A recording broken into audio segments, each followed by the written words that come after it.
Welcome to everybody. We're just checking in with Ryan and Sam. Apologies about the delay. We had a bit of traffic for Sam getting on board. Sam, do you want to open up with a bit of a story? I didn't have traffic. I was running an errand that I thought was going to allow me to be home in time, and I got a flat tire, and I'm out in the middle of the country, and it took forever. But it's all good. I'm just going to have to do this from my car, so excuse me wearing a dirty white T-shirt and in a car. No nice problem. job, Sam. Oh, it's great to have you. Ryan, what's going on, man? Nice to see you again. How are you? Yeah, things are good. Yeah, looking forward to this and no complaints. I'm up in Whistler right now. We're getting the last of the snow in, and it's sunny, bluebird days. So life is good. Good. Yeah. Excited for today. We've got a pretty good lineup. How many companies do we have that we're talking about, Joel? We've got about 20 or 30 people that submitted pitches. We had to bring it to some judges to get that to a top 7. But everybody watching below should be able to see the pitch decks and the startup ideas. So it'll be about 7. Great. Okay. How many people are here right now? I can't see it. Do you see it? Yeah. So we're in the back end right now, and then the public feed should have close to 400 RSVPs. So not as many as people that listen to the MFM podcast every month, but we're getting there. But that's all right. It's not a competition. Oh, we lost your audio, Sam. I said, hello, everyone, and thank you for being here. I have the chat here, and I just like looking at the chat and see what people are saying. Yeah. Awesome. So maybe we'll get the ball rolling. For the first half, we're going to do just a little AMA between Ryan and Sam. People watching, if you want to let us know where you're tuning in from, SF, Vancouver, New York, let us know in the comments. And then we have a couple pre-asked questions to run by Ryan and Sam. And then if you have a question, feel free to put it in the chat. We'll flag it for Ryan and Sam, and then they can just kind of give their own answer input. But the first 20 minutes will be AMA style, and then we're going to bring up those 7 pitches. They're 90-second pitches for Ryan and Sam. And then Ryan and Sam, you're going to give your input on what you like about it, what you don't like about it, and maybe what you would do in their shoes as the founder. Does that sound okay?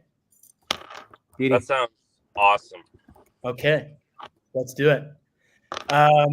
First up, question from the audience. Ryan and Sam, how did you first get to know each other? What's the origin story? I think I cold emailed Ryan a bunch of times, and maybe he ignored me a bunch.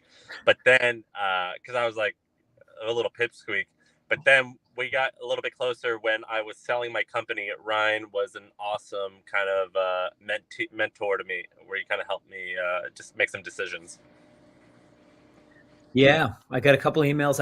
I think I got out to a HustleCon once, and maybe a quick high five there, and then I was honored to help you through your process and see how you were thinking about your exit and all the cool stuff you're up to now. And Ryan, what kind of caught your eye about Sam in the early days? Like, was it a trait? Was it a characteristic? Oh, hustle, baby. I mean, Sam is, everybody on the channel right now, I'm sure, listens to My First Million, and, his thinking on businesses, his finger on the pulse of what's going on in the zeitgeist, and just being really at the front of a lot of interesting concepts, and how he and the folks he's talking with, they're thinking about building businesses. And I think that's something that's so exciting, something we're Colonel's been really helpful with, and what we're doing at LOI, and so love seeing entrepreneurs building businesses, and Sam really has built a brand around that. And maybe a question for Sam and Ryan: what's giving you life these days, personally, and then in the work world for projects? You go, Sam. I want to hear your stuff. I had a kid, and that's really the only thing I care about at the moment. I care about my little 5-month-old, and work-wise, I have a company that's 18 months old called Hampton. And so I work on my podcast, I work on Hampton, and I work on being a good dad, and that's it. That's so great. I've got 2.5 and a 5-year-old, Sam, and I've loved just spending a lot more time and focus with them, and so it's a real privilege to be able to get in and do a lot with them. So loving that, and also the focus you've got around just doing 2 projects, because after you sell a business, I migrated from Hootsuite, and it was really challenging to not like get back to that capacity and like overfill your cup again. And so trying to deliberately not take on projects. So for me, I'm probably still making that mistake at the moment right now. Even though I look at my schedule, I'm like, I'm doing too much. It makes me angry. I do the podcast and a company. I'm like, I only got to do one thing. Yeah. My wife gave me a little reminder on that. She's like, you wanted to spend more time with the kids. And I was like launching something and launching the fun and do something else. And I was like, this is just the eye of the needle. Once we get through the other side of this, it's gonna calm down. So I've been like keeping it manageable with, LOI and some help with Kernel. And then, but what I'm super excited about right now is it just like AI is so freaking cool. And I actually started coding again, which is like cracking out a little coding, and it's so incredible what you can be building and doing with this, and like the skill level is going down. So I'm thinking the reason I want to do that also is just to like think about what this is going to mean to like the world of software and startup and SaaS and all of that. It's gonna change a lot of things real fast. I'm curious to ask, Sam, you kind of earned your scars, so to speak, building the hustle and building My First Million Pod. Ryan, you kind of earned your scars and scale up with Hootsuite. With the new projects you guys are doing now, Sam with your Hampton group, and then Ryan with the fund. What are you guys doing differently as, more mature founders that maybe your younger selves wouldn't have known to do? I can go. Mine's easy. Having a much longer time horizon. I think my strategy with the hustle was to make a certain amount of money by like 30 years old, because I just read a book and it said that, like, a guy I respected said that is cool and it helps relieve pressure. So I was happy to do that. At this point, I think there's a huge competitive advantage. And also it feels better on my soul to have long-term plans, 20 or 30 or 40 years long. And so my outlook is like in decades a little bit more, as opposed to like with the hustle, I was like, get in, get out, make it happen. And so having a much longer term plan and having more patience is way different than before. And also, frankly, once you've sold a company and you have some financial security, mistakes don't bother you as much. And so I'm a lot more calm and less defensive and far more offensive. Nice. I think, I love that, Sam. That's a great one. I think thinking long-term, absolutely. I think also realizing the cyclical nature of everything. Like there are, different flavors on things, but things are so cyclical when you kind of sit back and think about, what we've seen over the past few years with like, the .com boom of the early, 2000s, and then Web 2 with social media, mobile, and the boom that happened there. And now, yet another with AI and all of the ideas that are going to flourish out of, that flourished out of all of these waves. And so sitting back and just trying to, I had the great honor of meeting and talking with a lot of CEOs, Fortune companies, and so many of them are historians. And I think that understanding history, because it truly does repeat itself, and understanding trends and waves is really important, because you can apply that thinking to what's coming ahead. We've got a couple questions funneling in from the chat. This one's from Ari. Question for Sam. How much was Sam's list inspired by kind of CB insights, and what's your goal with that business? So Ryan doesn't even know this exists. I don't know how this person who commented even knows this exists. I shared it with a very small group of people. Ryan, I had a little nights and weekends project. So like my kid goes to bed at like 7. So like 7 to 10, I've got free time. And I like I don't consider it a business because I don't care if it succeeds or not. It's just a project. But I created this website called Sam's List. You guys can see it at samslist.co.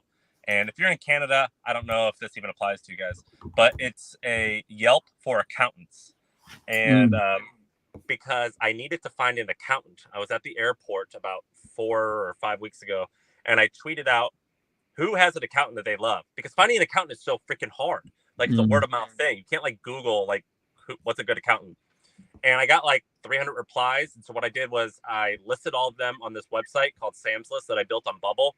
And then I called all of them. And I just said, tell me how much you charge. Tell me who's a good customer, who's a bad customer, what services you provide. And I put it on this website called Sam's List. And so now I've got this database of all these cool things. And then I went and built, this is going to come live in a few days, a calendar. So the accountant can put their calendar there and someone could just book a call with them. I was thinking about it and I'm like, this actually might be a real business. And so I have to figure out if I'm gonna, and when I say me, it's always me and my partner Joe. I have to figure out if we're actually gonna turn it into a thing, of which case I'm never gonna run it. But maybe I would like fund it with like 50 grand and like hire this one woman we've been working with and being like, see if you can turn it into a business and like charge like $200 or $300 per phone call that you set up for an accountant. Did I answer that question? Sorry. I think that was great. I'm curious what Ryan's take is. Do you like the idea? What would you do if you're, seeing that website? Would you try and grow it? Like, I'm curious what you do with it. I love it. This is not a fundable thing, in my opinion. This is a lead gen website that could probably make $2 to $3 million a month. That would not have a lot of value to sell as a company. So there, Ryan, before you make fun of me, there you can. Oh, no. I think it's great. I love cash cow. I don't love the lifestyle business moniker, but I love like cash cow businesses like this. You shouldn't need to raise a lot because it should be profitable out of the gates. I like that it's going after, a group of people that want to spend money. All right. Like, and if you think about how Craigslist monetizes, it monetizes off of, 2 different posting areas. This is a pretty great posting area. If you kind of are taking that framework and just like solving that problem. I think it's great. My big question is going to be like, are bookkeepers relevant in 5 years? That is number one, which is like, do they even matter?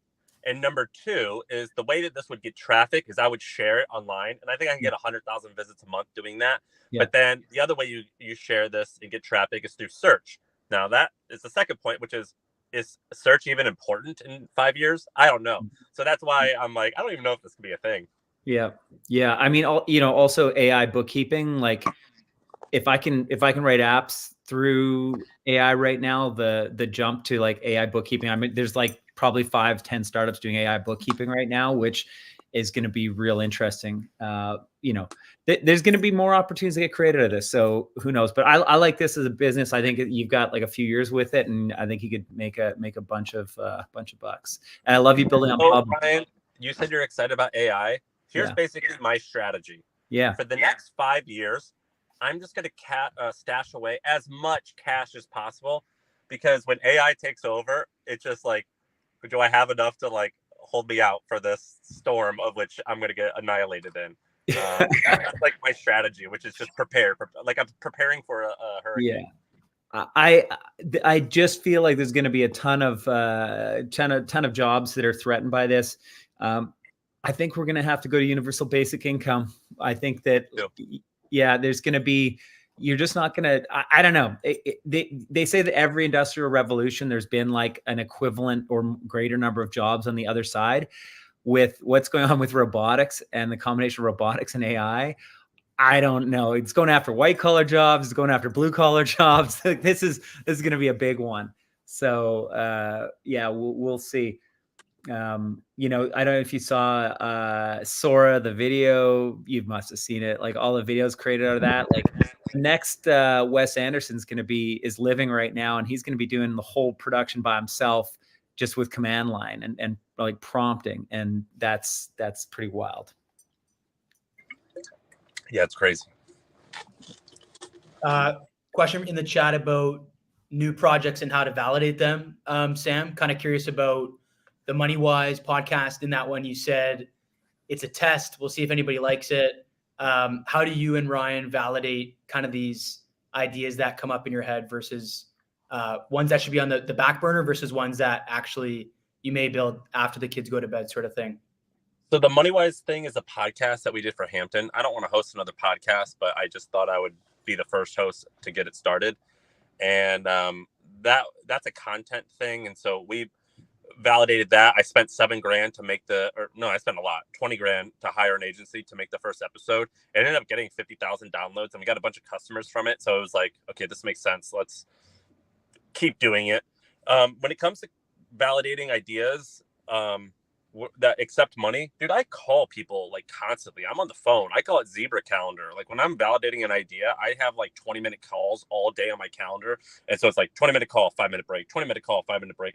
When we started Hampton, I did like fucking 300 of them.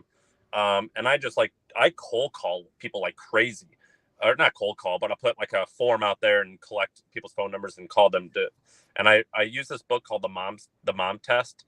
It's a book on how to have those customer discovery calls.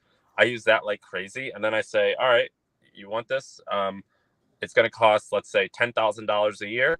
But for you, because you're early, we're going to do $2,500 a year, and I'll grandfather you in. And if you hate it at any point, just tell me and you're out and you get your money back. Interesting or not interesting? And that's how I validate it. And I collect the money. Yeah. Ryan? I think that's something that too many founders don't do, is talk to a lot of customers and potential customers. Like they have an idea and it's dear to them, and they maybe don't even want to hear somebody give them a differing opinion because it's their pet project and their love. So, definitely people need to be doing that. And I love charging too. If you're selling enterprise software, I love getting, it's basically an intent on your software. Like if you build software X, we would potentially pay Y. And that really just getting like 20 of those businesses that, the potential customers that say they will, it's not binding, but they just say, yeah, I'd pay $10,000 a year for this. And when we're talking to founders and they want to like raise some money, if they come in with like a boatload of these kind of intent contracts, yeah, you've really got something there. And that's like cheap and cheerful way to do it. Is that what you did at Hootsuite? No, we did everything you shouldn't do. We did scratch our own itch. We didn't talk to enough people, but we scratched our own itch. We had an agency, Invoke in Vancouver, and we were building out, products for customers. And we also were building out a social media team, and our team needed it. So we scratched our own itch. We didn't talk to enough other people, but luckily we hit it. We dialed in with what the market needed because we were using it and we were our own customer. But that one it had inherent virality and just blew up in a big way. How did you get 50,000 listeners or downloads to your podcast? 40, 50,000, you said? What was the big hack there? You use your channels, or what did you do? Yeah. So look, I have a 250 or 280,000 something followers on Twitter, but what's funny is that's not what I did. On my personal YouTube channel, I had 500 subscribers. I don't know why they subscribed. I would post home videos on there every once in a while, and I guess they just looked up my name. And I thought I set the MoneyWise podcast on private, but I really had it on listed. It was in fact listed, and that got 10,000 views in like 5 hours. So it was 100% like those 500 people. Somehow it got into their algorithm, and then then I even said on there, like, I did not mean to make this live. And they thought I was lying. People thought I was joking. And then I shared it on Twitter, and that got the other 40,000. So I have an unfair advantage because I have an audience. Great. We got a question from the chat, maybe one or two more, and then we'll jump to the pitches. Want to be honoring of Sam's iPhone battery in case it. No, I'm plugged in, dude. I'm good. Plugged into the Tesla. He's got the biggest battery ever. One for hours. This is a question about Hampton's brand. This is from Ryan. Sam, Hampton exudes luxury and exclusivity, but there's a saying that building a high door invites destruction. How do you ensure that Hampton's brand remains protected? I'll tell you how. First of all, thank you for thinking our brand is good. All I did was I found 1960s Land Rover and Porsche ads and Rolex ads, and I hired an agency, $15,000, and I was like, I love this aesthetic. The color is British Racing Green. It's a car company.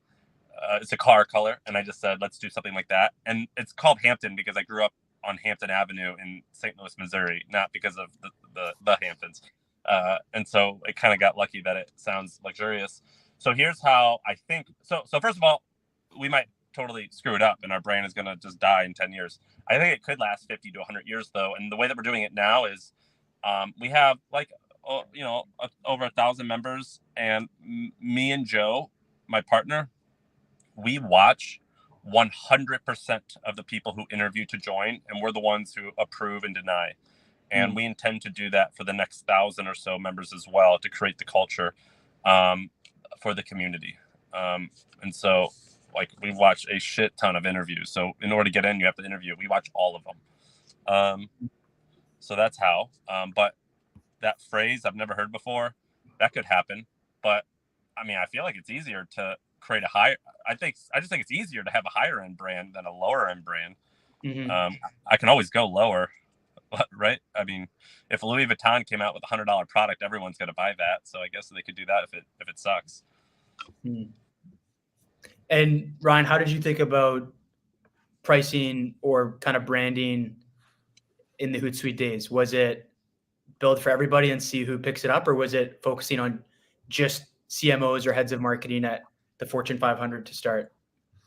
Yeah, no, we had a pretty, so I think about our model. We launched with a freemium model. We wanted to make it really accessible and just have no barrier to objection. So we started with freemium. At that time, like Basecamp was one of the biggest SaaSes out there. And so I like that model. We applied the kind of, free pro enterprise model. As our customers matured, then the industry matured and we saw more seats happening, we started to open up an enterprise product.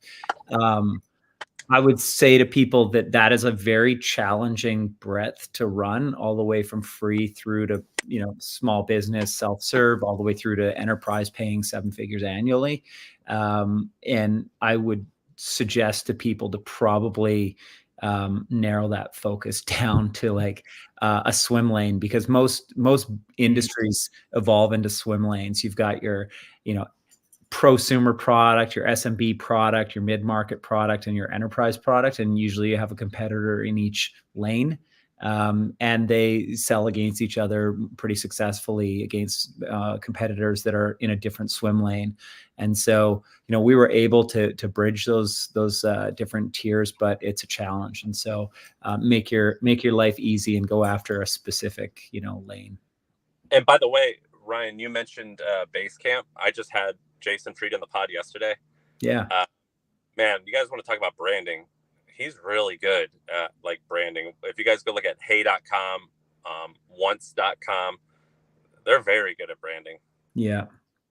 Yeah. It's that, I think they were out of an agency back in the day, and that's why they created Basecamp, and they were excellent at that and have done a really good job on creating branding and also creating their own community and channel and that they market into. All right. Well, we're going to take a break from the questions. We're going to jump to pitches. We've got them lined up. We've got people in the chat that are listening that have done the pitches. So the ground rules are going to be, we're going to show a video. It's 90 seconds pre-submitted by the founder. And we basically just want to get Ryan and Sam's live reaction. Do you like it? Would you invest? Would you use it? Have you heard of this model before? That's going to kind of be the ground rules. Any questions? And are all these people raising money, or the intention is they want to raise money, or the intention is they just want to be picked apart or to be encouraged? Great question. 100% of them are looking for feedback to improve the idea. And then I'd say 90% of them are looking for funding. They're looking at that pre-seed, seed round. And I would say revenue zones look like 300K to some of them $1 million. Awesome. And so, yeah, they've got traction.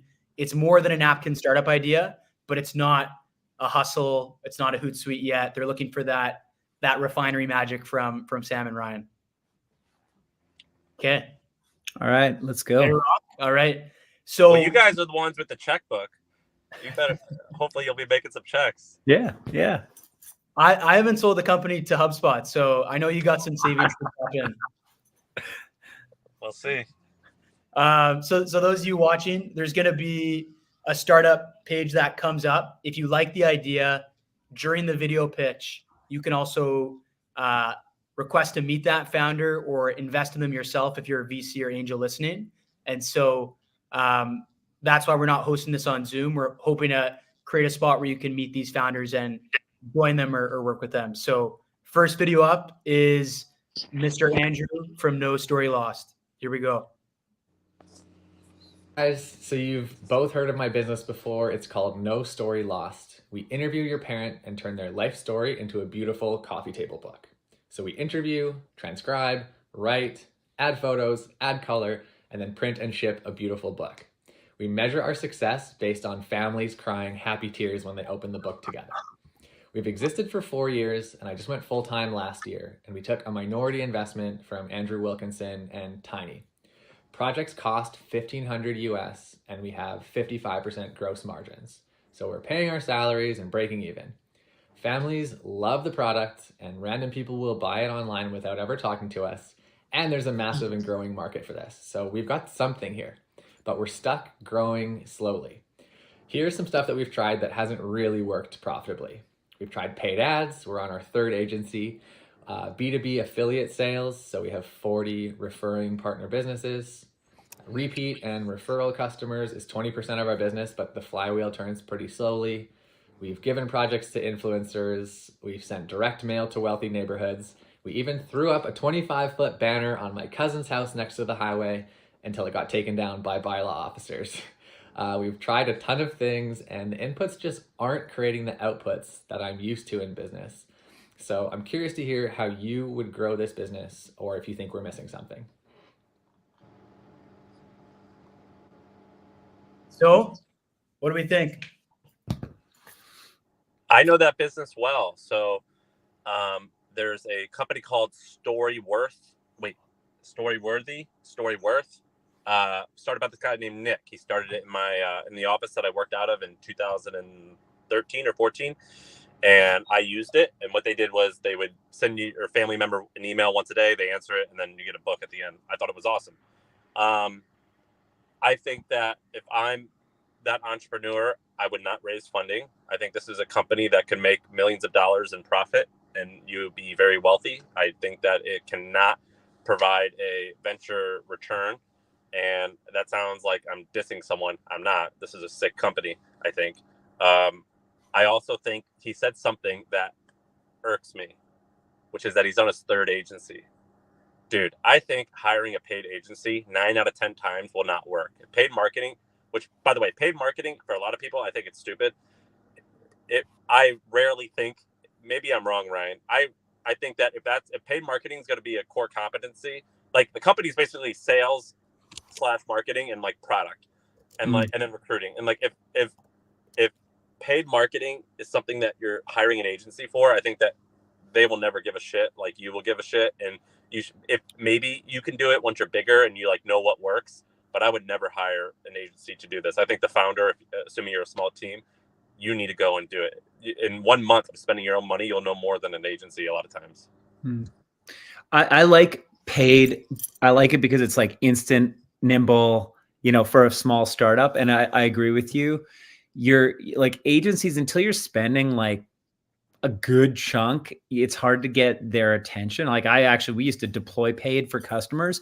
And when you're deploying like $1,000, it just, you can't even put an hour against it as an agency. It's just not enough like margin there. So you just don't get the time and the attention unless you got a huge budget. And I think that's a challenging one. I like I do like they've tried a lot of things, right? Like that is your job as a founder, is to be, out there trying all these different creative things, stuffing banners, brochures, like just all the stops. And I think you're right.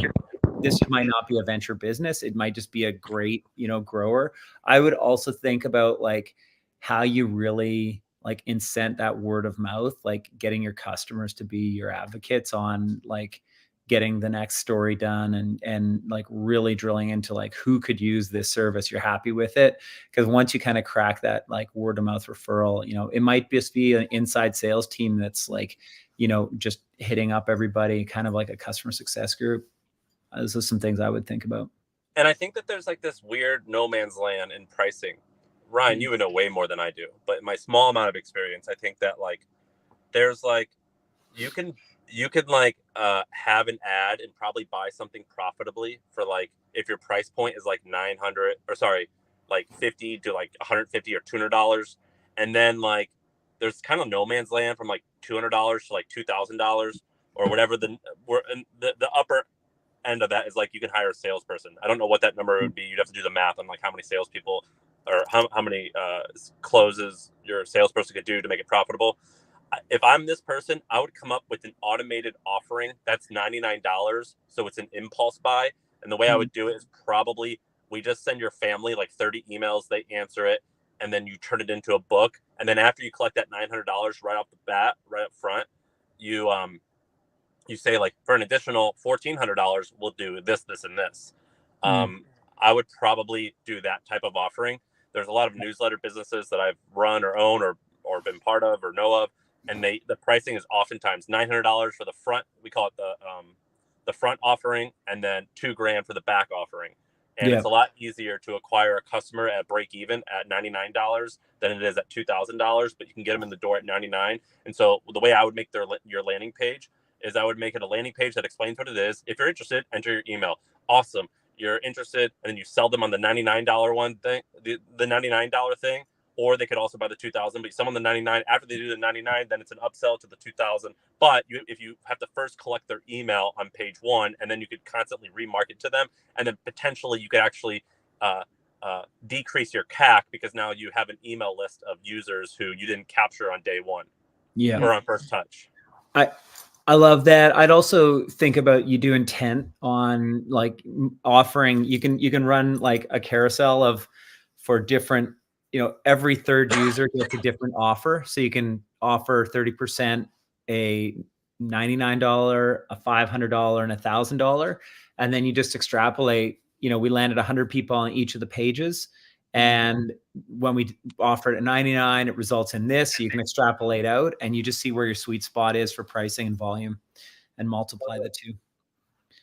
Well, because $1,500 is a weird price. Like, I've like looked into this, and I'm not a price expert. Patrick Campbell, if you look him up, he's got a whole blog on it. He's like an expert on price. $1,500, like it's kind of no man's land, because if someone's going to pay $1,500, they'll also pay $1,000. And what I have found is someone's willing to pay $40, they're probably also willing to spend $100.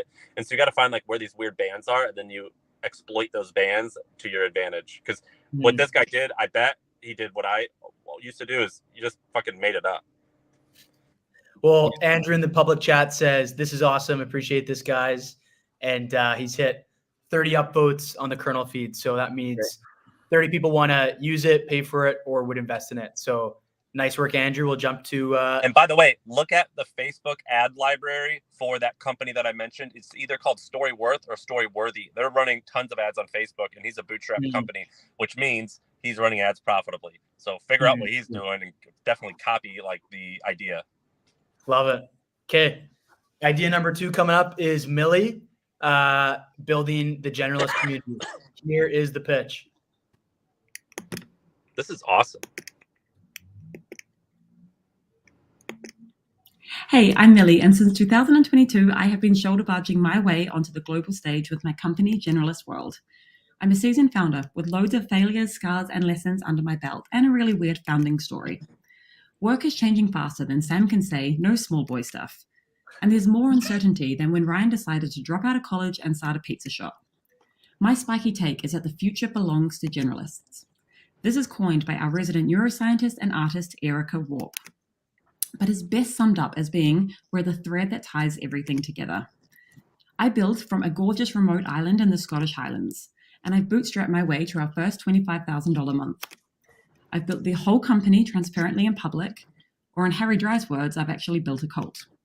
We've made over £90,000, and this is the first year that I make my first million. Yeah. Hey, Sam.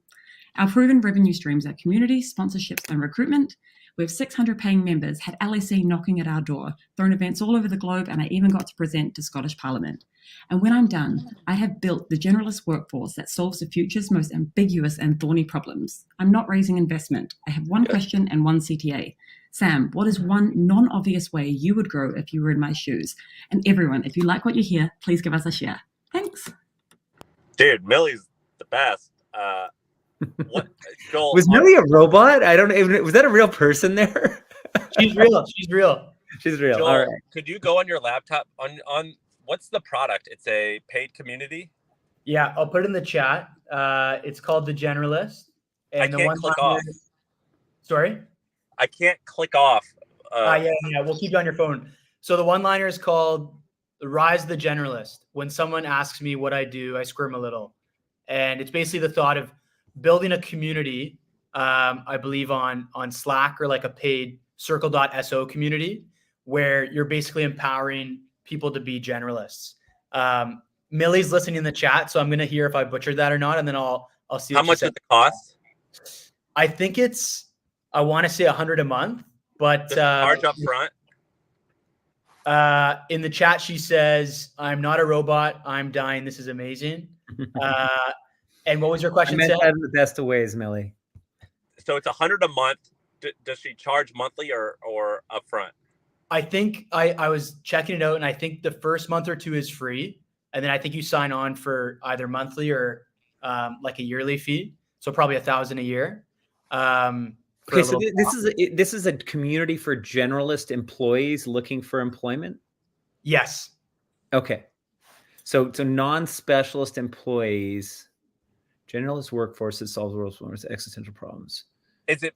Did she say that it's? Is it like who's the demographic? Is this men and women? Is it mostly women, mostly men, and it's people looking for jobs? I'm on the website right now, and so what they're doing is helping people future-proof their careers by being a generalist. You're future-proof because you're not like a niche specialist that gets replaced. So it makes you a little more resilient in your career, and so it's a membership site around being a generalist employee. All right, this is awesome. Millie's gonna make like $10 million a year in revenue and like 5 of it in profit. I think this is cool. Love it. So like, put yourself in Millie's shoes. What would you do to scale this to 10 million? Millie needs to become famous. Basically, and she said that she's a cult, not a clique. What a cult has a cult leader. So Millie needs to get herself out there and be famous. I don't know what she looks like, but she speaks like she's got a lot of charisma. Hopefully she looks cool as well. But Millie needs to be famous and needs to be a content creator.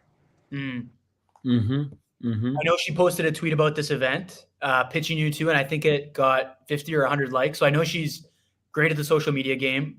What do you think she has to do to take her brand to the next level? What did you do? I think that she needs to pick one platform and go super hard on it and make that the platform that she gets popular on first. And then once she reaches some type of critical mass, which is an arbitrary thing, then extend to other platforms, but focus only on one platform first and make that her place where she kills it. I think this is funny. This is opposite of a generalist, but I think you have to specialize in one platform in order to I think it's just easier. And then I think that she has to rile people up of like, she's got a good shtick. Like that's a really compelling version of the future she's painting. But Millie needs to become a big deal, and in order to become a big deal, she just has to have high output. And like people always say, well, is it quantity or quality? It's like, dude, fucking both. You got to do both, and you got to do good shit, and you got to do it a lot. I think she's got to create, get popular on a channel that has virality, which means not podcasts. It definitely means like maybe LinkedIn. Maybe LinkedIn makes a ton of sense for this. People are on their job searching, and they should also like just be able to hack LinkedIn, right? Like thinking about when they pop up for people, even ads on LinkedIn. It'll be interesting. And LinkedIn has a huge discrepancy right now of supply and demand. There's a lot of demand of eyeballs there, but there's a lack of supply of content, and so it's quite easy to hack that at the moment. Same with I think TikTok. I think they inflate early users in order to make you get popular fast to get you addicted. But if I'm Millie, I'm probably focusing on LinkedIn, and I'm posting like 1 to 3 times a day and just getting huge there. And then she should use this thing that we started using called Riverside. What is it called? If you look up, platform? yeah, the meetup platform, like MFM. If you look up like My First Million Meetups, I forget the URL, but these fans are like organizing meetups. She should do that and encourage outsiders to go collect their emails and then go and pitch them on joining the community. Yeah. I wouldn't do free for the first too much, by the way, Millie. Make people pay up. I think I got that wrong. She said no free in the chat, so I'm down at a point. Ryan, what would you say? You're humble, but you've got almost 2 million followers on LinkedIn. What did you do in the early days? Did you build a team around you? What should Millie do? Yeah. So, I mean, for LinkedIn, I had a bit of an advantage. I got in early and went in super hard. And so if you can get on the front of the wave, so if like a new social network for employment came up, I would tell her to go super hard at the new one versus LinkedIn, because now you're fighting a lot of noise and a lot of, established people. But, and there's going to be things coming up. So I'd keep my eyes peeled, but I love LinkedIn for what she's doing. LinkedIn knows when somebody's loose in the saddle at their current job, and they know when they've left their role. And so perfect time to hit them up, right? And people are looking for advice. I'd also try an influencer strategy. I think like there's a lot of workplace influencers out there that could be interesting, and it's worth a play around on that to see if she can get some traction with that as well. But yeah, love the become a celebrity, create a newsletter, create whatever else, and get her name out there. Nice. Yeah, I mean, ultimately it is kind of culty, which is cool. And a cult needs a cult leader. Yeah. Well, and also community referral. If you're building a community, how do you get your community to be referring their friends who are also thinking about generalism and whatever else? Like what we were talking about with the trends in AI coming up, like everybody should be really thinking about this and like how their employment is hardened. And so I think it could be a really growing area for her to be working in. Love it. So she's got over 90 likes. So big on the reception from the audience. We'll jump to pitch 3. She's going to open up like a little round for Sam and I to join, I think, right? Oh yeah. We talked Millie about Millie should own the whole thing, man. Millie's going to get rich. She should. I love it. But reach out to Sam. It sounds like he's interested in maybe something. So who knows? We'll hit up pitch 3. Here we go. Sam, Ryan, this is Cube Master Copy, and we're here to make generative AI easy to use for normal people. Our approach is simple. Professionals building workflow templates so that anyone can use them in one click. Here's how it works. Let's say I want to build a newsletter from scratch. I'll head over to find the relevant news, select the material, and choose an output format. In this case, newsletter in Milk Roll style. All I have to do is one click. But then again, maybe you want to build something more complicated, an Instagram post with images and multilingual formats as an output. I can copy the same flow Instagram post, select a template, and do it in one click. And there you have it. On the right-hand side, you have the sources, and on the left-hand side, you have the newsletter written in Milk Roll style. What about the Instagram post?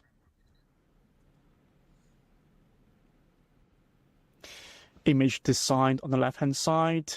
Underneath, you have the multilingual output. And this is thanks to our foundational technology, which is to turn any source data into any output formats you want in text, image, and video, converting in between. We can build millions of templates based on this technology.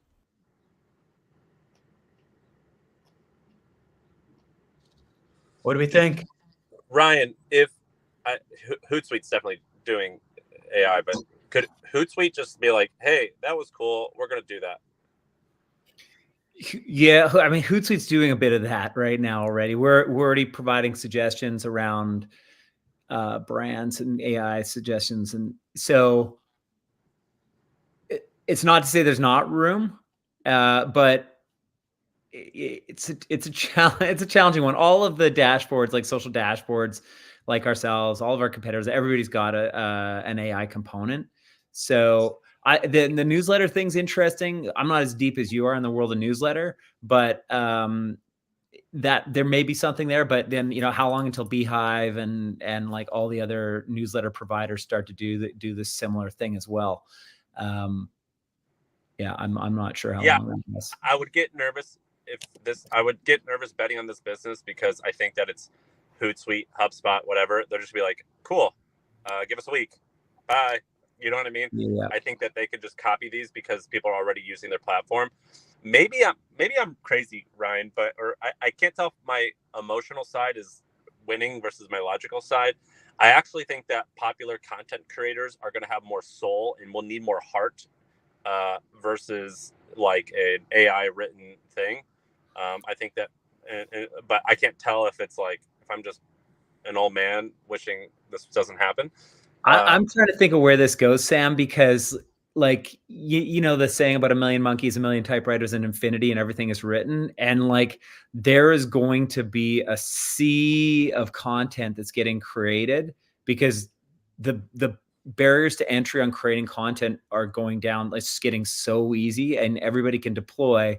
So I don't know how like good content's going to get surfaced and how interesting content's going to get surfaced because there's going to be so many people enabled and empowered with this. So that's the next piece that I think is an interesting problem to solve.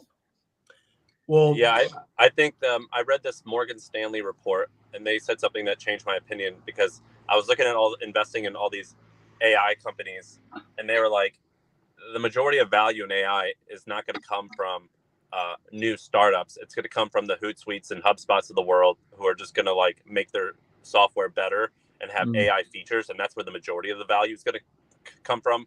And I tend to agree with that sentiment, although I'm totally novice with AI. I think a business like this could maybe work, but I think that if like Ryan has his company probably already has this as a feature. We do a lot of this already. The other thing is like just, you know, beating out a HubSpot and a Hootsuite at this point on, you know, getting a customer to come into your product. I mean, we're seeing millions of visits per month. And that's through so many strategies of paid user acquisition, organic, et cetera, et cetera. It's just, there's a lot of, and, you know, multiply that by every one of our competitors at scale. So coming in as a new incumbent is going to be a real challenge. I think if you're going to do this, maybe get a little bit more niche-y. Think about how you're helping influencers or how you're helping, you know, like some niche category. But yeah, I think it's going to be a challenging one. And to your point, I don't know that it's just going to get solved and where people live right now on Hootsuite and in HubSpot and others. I hate being negative during these things. Yeah. So I will just say that I forget his name. Quincy. Quincy, you seem very smart. If this doesn't work, you're going to be fine. If you're capable of building this, you're capable of many, many, many things. And Hampton may be hiring, so keep your eyes open, or Hootsuite. No, this fucking kid should not take a job. He's right. Shit. One thing to finish on before we jump to our next pitch, he is checking in from Hong Kong at 4 a.m. So Quincy is Quincy. Yes. We love to see that. But Quincy is going to win. I'm not sure if it's this product is the winner, but he is a winner. And this is like the most exciting time to be an entrepreneur there's ever been. I mean, there's just so much innovation that's going to be happening over the next while and disruption. So smart people thinking in this area can do well. Okay, let's jump to the next pitch. This one is an e-commerce company by Harrison and Page. Hey, Sam. Hey, Ryan. My name is Harrison. I'm one of the co-founders of Couch House. We're actually in the space, just getting ready to paint the walls. Anyways, we make customizing furniture easy and accessible for Canadians. So you can basically think of Couch House as the Build-A-Bear of furniture companies. The main problems we see, it doesn't fit the space, the furniture shopping is overwhelming, it costs so much to customize, or it's not going to last. So our ethos here is custom made, not pre-made. So this is the Comfy Couch. It's our main product. You can choose your modules, build endless configurations, choose your seat depth. It's made to measure and tailored to your space. There's countless fabrics and colors to choose from. You can make additional upgrades, add cushions. So really unlimited possibilities. Here's an example of all the fun couches that we built for our customers here. So in terms of traction, we've seen over 1,000 customers, $5 million in revenue, all bootstrapped with an average order value of $3,600. Here's some amazing customer reviews. The way that our business model works is we get customers online and then we activate them in person. We're really rethinking the way that the fast furniture industry is paced by including sustainability in our branding. So we plant 100 trees per sofa. We do carbon neutral delivery and furniture donation. We make delivery a hassle-free experience. We do have some competitors, but they're not quite as personalized as us. In terms of the living room furniture market, there's about 78 billion in TAM and 45 billion in SOM. The future roadmap is looking like opening a flagship store like this, expanding our product line, and then expanding into the US as we only sell in Canada. So that's what we're all about. Thank you so much for listening to this pitch, guys. This is sick. I want to buy one. But There you did go. they expand into US? Are they not in America? I think just Canada right now. Oh, this is awesome. I almost bought a love sack, but I think they're so expensive. And I have a modular couch. I love that stuff. Yeah. We've got the Cloud. This looks like the Cloud classic Restoration Hardware in one of our rooms. It's like such a comfy couch. And I know this is a great product they're putting together here. It looks killer. What are we even supposed to say? It's working. Keep go going. Get those greenbacks. If you're a Canadian company, go get the USD. Like you can do nothing, and all of a sudden you get a 30% increase in dollars. You just charge the same amount in America as you do in Canada, and you get 30% more. Go get that. I think the question he's wondering about is they're just opening a flagship store in Vancouver, which is in Canada, Sam, if you don't know, and then they have Toronto coming up. What do you think about them just being totally virtual online versus do they need to have flagship stores where they're meeting customers in person? Dude, I think flagship stores for a lot of these e-com brands could be profitable on a per door basis, right? Yeah. I sat on the board of Aritzia, and like omni-channel is a great way to go. They found that like the brick and mortar actually pushed the e-com more, and the e-com pushed the brick and mortar. So it's very synergistic. I think people, certain buyers like going and touching and feeling. And it's a decent purchase price. So I think people are going to want to go, often go to the store to kind of like, if they don't see it at their friend's house, they want to go see it in a store often, right? And so yeah, I think that could really help accelerate, and they're going to be able to see that. And if they can do it, in a smart way, do it nimbly, great, go at it. And why wait 2 years to come to America? I mean, how many people live in Canada? 25 million? Yeah, 10x the market. Yeah. I mean, you're 10 or 13 or 15 times more people down here. Yeah. Like, and between all of us here, like the U.S. buyers are just they're way better consumers than Canadians are. Like Canadians are very thoughtful. They'll go shop and look at something 20 times and kick the tires and like call their uncle. And like in America, people just buy, they make decisions and go. It's a faster consumer economy. Yeah, this guy, it looks like he's doing it right. I love this company. I think it's cool. And I think it's cool that he bootstrapped it. I think, if you can bootstrap your e-commerce business, particularly with a couch, because when you order a couch, sometimes it's like a 6 months wait, and that's considered acceptable. And so if I've got to pay up front and you get that cash, that's like e-com gold. Yep. Very true. Well, they're just passing, I think, 40 likes on the platform. So well received from the audience. We'll jump to the next. Sam and Ryan wanted to double check. We got 2 more pitches. How do you two look for time? Let's go. Love it. Let's roll. Pitch number 5. Here we go. Estimated that artificial intelligence will replace some 85 million jobs by 2025. ChatGPT now has over 100 million weekly active users, and yet only 3.8% of small to medium-sized businesses reports using AI to produce goods or services. Subscription fees, technicalities, and a better understanding of how to maximize AI to aid in business growth or scale productivity remains a barrier. Enter Launch Lemonade. We make it possible for absolutely anyone to launch an AI-enabled business in minutes, and we make it as easy as setting up a Twitter account. Whether you're a professional declutterer or an accountant or a chef, from simply describing what you want your co-pilot to do, to marketing and setting up your pricing plans, and even launching it as a mobile app, all in one single platform. We can also contextualize audio, text, and images, and generate responses fit for creators' purposes, whether it's for their cooking assistance or to help them with their recruitment processes or even with financial modeling. It's pretty much ChatGPT, but better. Hi, my name is Shen, and I've operated in fintech space here in London. I've worked for a couple of unicorn startups, trained chatbots, deployed decisioning, fraud, credit models, and together with my co-founder Tanvir, a Forex executive founder and a thought leader in the no-code space, we have built an AI platform that's truly built for everyone. Is it live? I believe it's live. I'm just figuring out the URL. What do we think of the concept?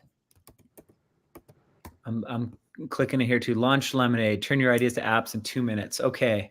Your AI business is 1 weekend away. Kickstart your business. How much we try? Oh, you got sign up right now. Come on. I can't do this right now. This is cool though. So it's basically like a app builder. It's sort of like Bubble meets AI. It is. Yeah. Yeah, I mean, if you could pull that off, that's great. Yeah. I'm not sure if it's a website builder or an app builder or a business builder, which something. What's James Cliff's one, Joel? Oh, James Cliff. James, what's it about James? Ryan, did you see Devon get Durable. launched recently? Durable. Yes.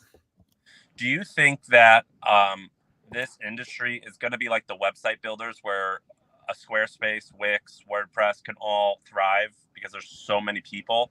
Or do you think it's going to be like a ChatGPT or Google where everyone goes to it because it's...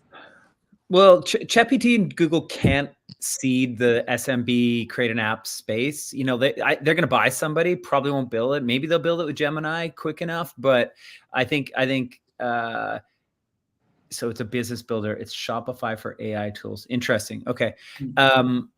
I think that, you know, Google, like they brought a lot of stuff into the constellation around like the site builder world.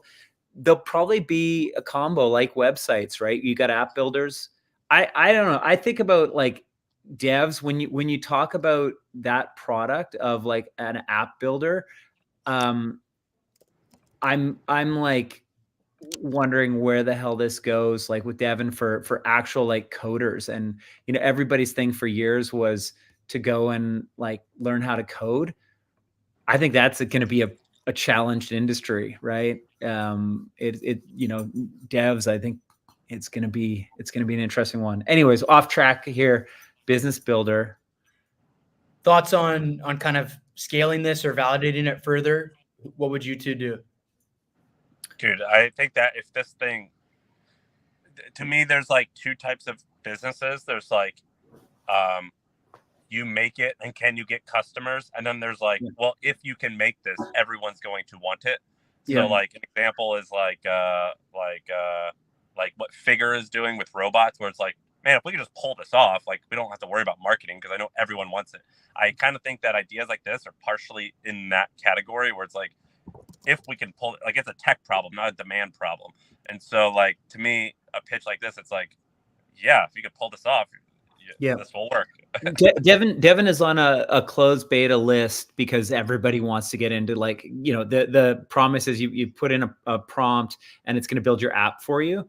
Like, yes, everybody will want that. They'll pay for it. They'll subscribe to it and pay monthly because the cost of doing that versus paying a development team of 10 people to go build out your app, it's going to change venture in a really big way. It's going to change business in a really big way. And so if this woman, what was her name? Cien and Tanvir. Cien, if Cien is capable, which she seems capable, this is the type of business where it's like, you should probably go and raise a lot of money and shoot for the stars and agreed. Like it's gonna become huge or it's gonna go bankrupt. Yeah, Devon got, I think, 28 million, and they're in closed beta right now. But Peter Thiel, like a bunch of A-list investors, it'll be super capital intensive because this is an area where you're going to need like some real brain power, and like everybody wants to hire AI people right now, so you're going to be paying like, you know, big salaries for a lot of really smart people to get this going. And yeah, I agree. This is venture. You're going to need the venture dollars to make this happen and go fast. Otherwise you're going to get buried under. Yeah. But if I'm this person, I'm locking myself in my apartment for the next year. And I'm just going to say everything's on hold in life and I'm going to do it.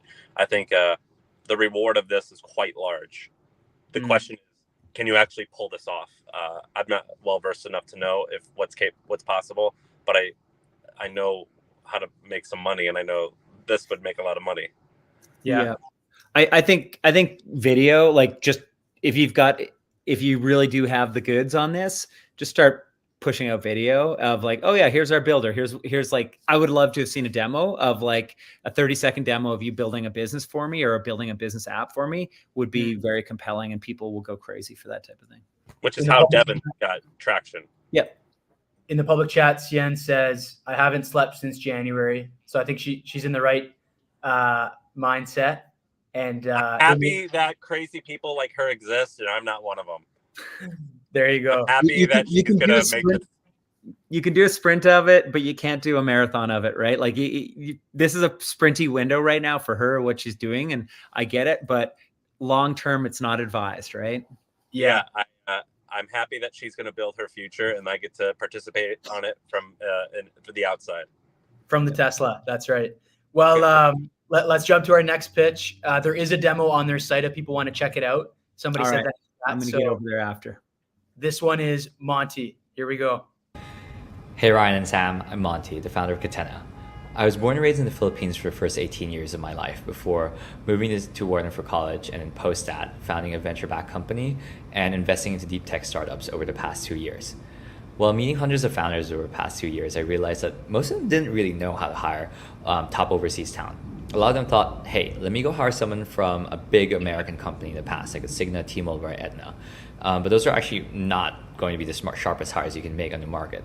A lot of the sharpest folks, like a lot of my high school classmates, for example, would work for local companies and startups, and because of that, it'd be really hard to find on any of these online jobs.ph or other type of websites that most people would use. And that's where I stepped in and came in and helped a lot of founders hire top operational talent that otherwise would not be online, and poach a lot of these folks from around the world. I now help companies that have been backed by Sequoia, Andreessen, General Catalyst. We've helped out a few unicorns scale out their operations, customer success teams, and are now doing more than 6 figures in revenue monthly. And so there's a huge opportunity here that a lot of people don't realize, where most people think, hey, it's just a staffing business. But one of the biggest players, for example, in our industry, TaskUs, started off doing fractional VAs in 2008, moved into full-on executive assistants, moved to enterprise, and are now they did $920 million in revenue last year. I'd love to get in touch and see how I can collaborate on getting in front of more folks with about a few guys. So is it Catena? What's the service? It's essentially an EA sourcing service for North American founders. So finding EA talent in the Philippines and pairing them with founders in North America. So Athena, I'm on the website. I don't know if it's purely EA. It looks like it's a little more high-end talent, like BDA, content writers, customer success, data entry, marketing manager. There is EA in there too, but it's more broad than just that. Man, I just saw one of these companies. I won't say which one it is. They're 3 years old, and now they're doing $50 million a year in revenue. They can be monsters. I have 4 friends doing them right now, and I know their financials, and they're doing great. This is another thing where it's like you build the process, and it doesn't seem that hard. It seems like hard work, but it doesn't seem like intellectually like a problem to solve. It seems, like you just laid the pipes. You're not like inventing the pipes. And the key is having an easy way to acquire customers. And what a lot of people are doing is partnering with, I don't want to do it, but people like me or who have a big audience, and they tweet it out. And because there's such a demand for it, because you say, hey, you're paying $100,000 a year, just pay $40,000 a year and you get the same quality, is like, yeah, no brainer. You just need a large audience or partner with someone with a large audience in order to sell them on them. And I have a lot of friends that have been the partners, like people that have big followings. They're making a lot of money doing it. So it's a really good business. Yeah. Maybe a question for Ryan. If he's got a couple competitors, he knows about them, how does he pace his startup with the competitors and or kind of stand out from the crowd?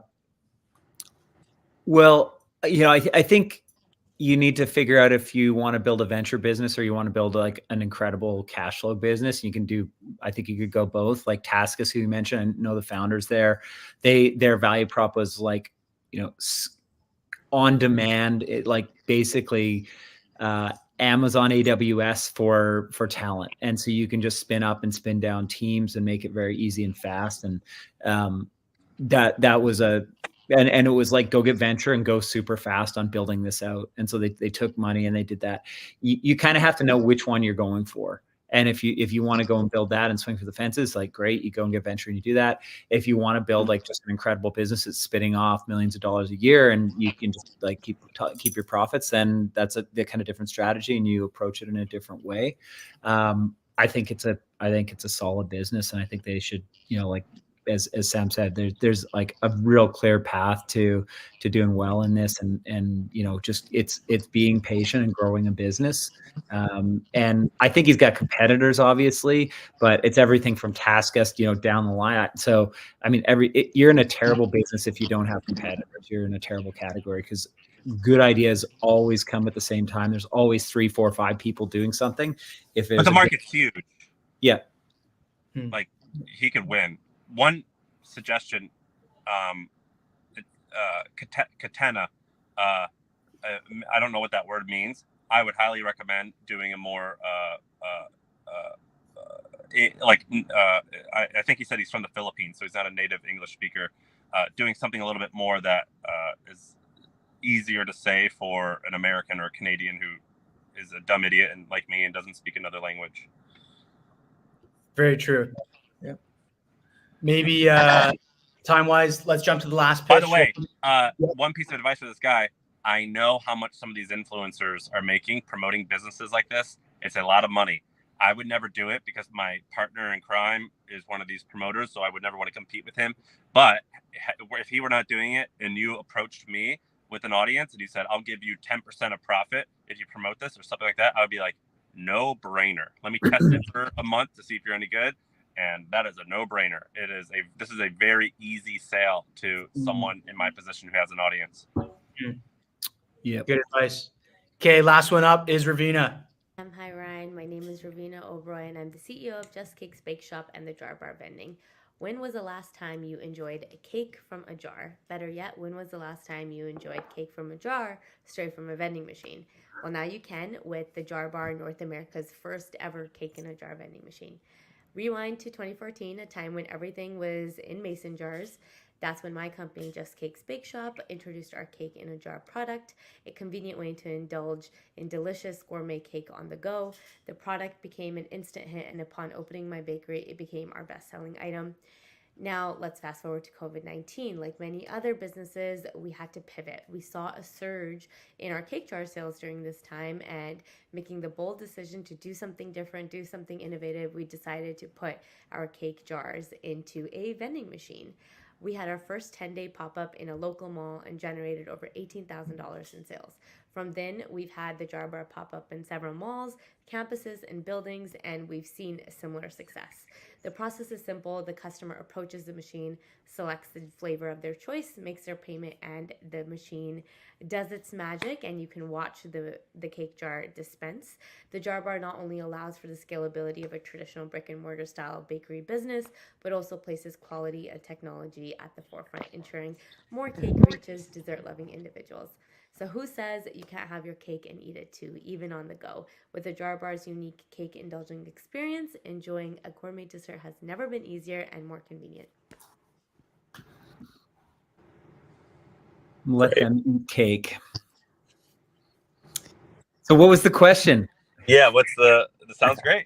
I think she's ready to scale. She wants to scale. She's got a huge presence in her hometown. How does she take this to the next level? So is it vending machine? Does she have vending machines now, or is that like? She's got a couple of vending machines set up at, I think, university campuses and headquarters of offices. And so I remember hearing a couple MFM pods about the vending machine craze. How do you think she should approach that model versus, maybe e-commerce, I guess, and avoiding vending machines? What would you say? This looks like, I wonder, in America, we have this thing called Melissa's Cupcakes, and they have good outcomes. I think they franchise them though. Do they franchise them? I don't know. I don't think you can franchise a vending machine. Maybe you can. I don't think so. Is that what you would do, Ryan? I don't know. I think you've got a lot of vending machine guys out there, guys and girls, right? That like have their owned vending machines and they just go and restock them and stuff like that. I think you might have a model where you kind of franchise it, Sam, and you deliver the cakes to them on a Monday. They go and feed all their machines and get it going, and they take care of the machine and on the ground distribution. And then you just like pump them into cities and you light up a city, and it should be easily to track down because all the vending machines everywhere, they all have the little sticker of who owns it and a phone number. You track down the owner and you just like go after a city and city by city. The way that if I was in her position, the way I would want to unlock growth is not like one-to-one hand combat. I would be like, what can I do that can get 50 locations or 10 locations? I don't know what's big for her, but like with a lot of these franchise or things like this, it just seems if you go at the top, start from the top down, meaning you like go after someone who owns a vending machine company or is a franchisor who has 50 franchises where it's like, how can I go from like 2 locations to 50 versus 1 to 1 to 1 to 1 to 1? And I would, that's probably how I would think about it. Yeah. That said, I don't really know much about this. So I don't know if my advice is worth listening to. Different perspectives, though. It helps. It helps. Like when we're in our businesses, we just get, like it's sometimes hard to get a fresh perspective, and that's why it's, applaud people that are, talking about it, pitching it. I'm sure if we don't have the answer, there's somebody, today that's got thoughts on this that are clever. So the good news is that businesses like this already exist, and what I love to do is I just love copying other people, like not like in an unethical sense, but it's like, I just will reverse engineer someone who's like, where do I want to go? Who's there? I'm going to go to Web Archive and I'm going to look at all their old web pages and see how it evolved. And I'm going to reverse engineer it. I'm going to see who's in their photos of their company page. I'm going to cold call those people. I'm going to get them to tell me how they did it. And then I'm just going to reverse engineer it. And then now I have my playbook. I'm just going to copy that. Yep. It's a great way of doing it. And I mean, everybody gets inspiration. I mean, when we were building Hootsuite, there were, a bunch of other products. We got inspiration from them, and then tons of people built off of what we were doing as well. It's about execution, right? It's about how you market and sell and go to market, really over the product in many ways. Well, that's our pitches. What was the favorite kind of pitch of the day? Dude, I like the couch. The couch company's great. I want to buy one. What was it called? Couchhouse.com. Yeah. Couch House. I love Couch House. I like that one. What was the first one? The first one was No Story Lost, the family book idea. Something to remember your grandparents. I think I want to launch Lemonade. I think that's interesting. I also like Sam's List. That was a cool one. Yeah, that's a fun one. If I was going to invest in one, it would be Launch Lemonade. If I wanted to own one, it would maybe be Millie, or e-commerce has so many headaches, but there's something really cool about art and sofas. I think that would be a fun business to own. Ryan, what about you? One own and one invest. Okay, well, yeah, I think I gotta dig into Launch Lemonade and see a little bit more what's going on. But that one I think has really good venture potential and could be a massive swing for the fences. And then I think all the other businesses they're gonna be paid if they're patient and they're working hard. They're gonna create great businesses. I want to eat some cake on my couch. How about that? Love that. Well, thanks to you two for carving out time to join. For everybody watching, thanks for tuning in and listening to the pitches. We did have 30 pitches submitted, so there is more below if since we couldn't get to all of them with our time. So be sure to check them out. Ryan and Sam, last question for you. You two are both inspiring founders. Would love to get a hold of you. If they did have a question, what's the best way to follow you or stay in touch? Sam Parr at samparr.com. Bold one with the email, Sam. bold one. I thought you were going to give some, That's Twitter. That's not my personal email. That is an email that me and my assistant use, and I check regularly. All right. There you Great. Yeah. Well, hit up Joel Hansen to get a hold of me. Yeah, I'm on the Twitters and Instagram and LinkedIn and all the social channels. Invoker, there's love to talk to people. So hit me up there. Love it. And if you loved the event and you're watching, if we get 100 tweets about this, Sam said we'll do another one and bring on another guest. So that's the challenge, gentleman's agreement. And I think we can close off there. Thank you. Excellent. Awesome. Ryan, can I ask you a question after this? Yeah, let's go. Are we still live? Oh, I'll shut it down now. We'll see ya. Okay, see you, Joel. Are we